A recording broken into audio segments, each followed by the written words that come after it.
All right, Julius, time to read Ralphie's essay about the history of superheroes in Monsterville. Let's take a look here and...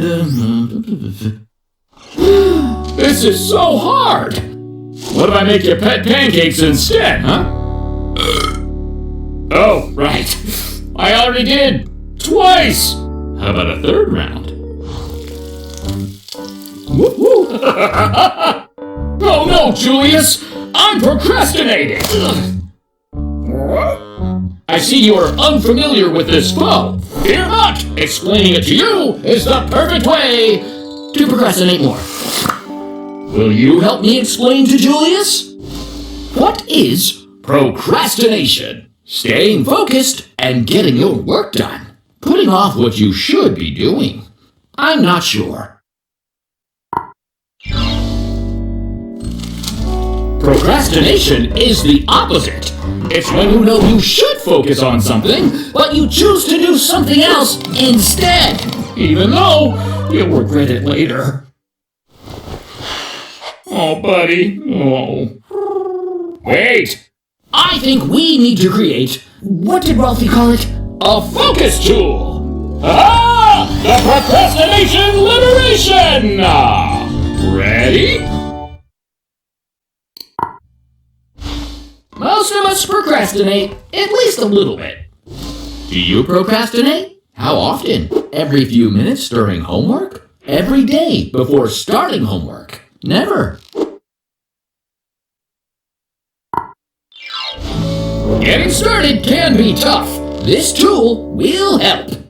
Scientists studying the brain have learned that we don't procrastinate because we're lazy or lack self-control. We procrastinate if our brain has created negative thoughts and feelings about a task. You see, our brains are designed to avoid things that make us feel bad. We avoid our task because we're just trying to make ourselves feel better. Makes sense to avoid something scary, like a saber-toothed pet. But reading, homework, and chores are not ferocious fanged beasts. So, why do we run away from them? If we understand our thoughts and feelings, we can outsmart procrastination. What's something in your life that you're putting off? Talk or think about something in your life you're procrastinating on. Take as long as you need, and when you're ready, click Next.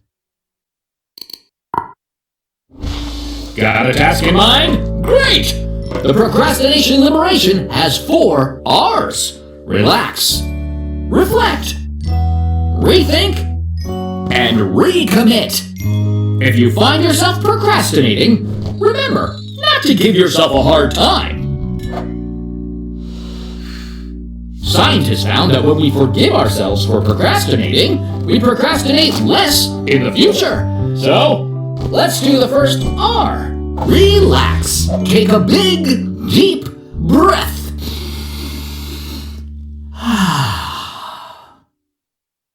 Repeat after me. It's okay that I procrastinated.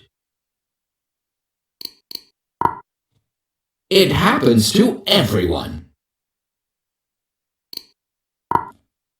And I completely forgive myself for doing it. Feels interesting, right? Now that I'm relaxed, I've got to understand why reading this essay makes me want to run away. So, let's do the second R. Reflect.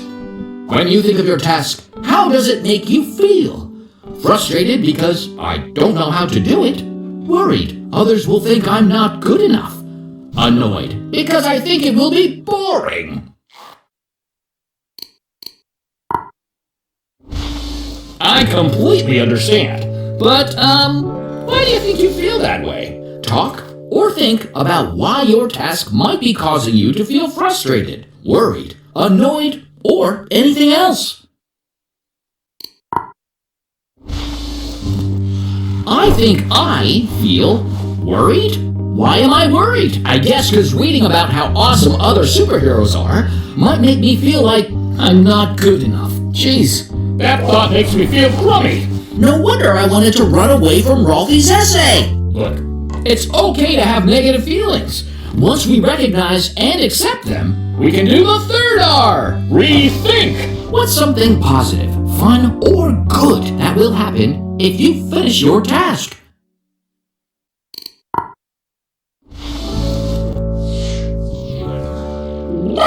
If I'm annoyed I have to take out the trash, I could think about how happy it would make someone.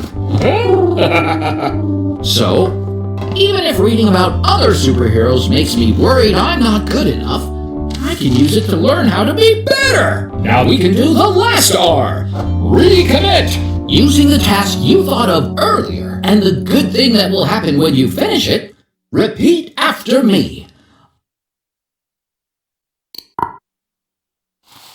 I recommit to doing,